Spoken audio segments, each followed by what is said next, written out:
येते. आज दुपारनंतर एकनाथ शिंदे हे मुंबईला येऊ शकतात.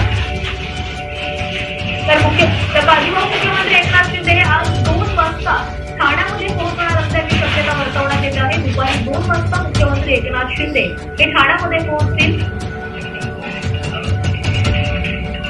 या संदर्भातली अधिकची अपडेट घेऊन आमचे प्रतिनिधी सरफराज सनदी यांच्याकडनं. सरफराज, एकनाथ शिंदे आज ठाण्यामध्ये पोहोचणार आहे. दुपारी 2 वाजता ते पोहोचतील याची शक्यता वर्तवण्यात.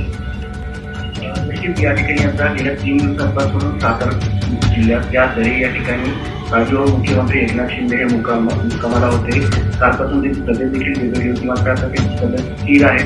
त्यामुळे आता त्यांनी मुंबईकडे रवाना होण्याचं त्यांचं निश्चित झालेलं आहे. दुपारी 12च्या दरम्यान या ठिकाणी हेलिकॉप्टर येईल आणि त्यानंतर 2:45च्या सुमारास ते दरे गावातून ठाण्याकडे रवाना होणार आहे. धन्यवाद सरफराज, तुम्ही दिलेल्या सविस्तर माहिती.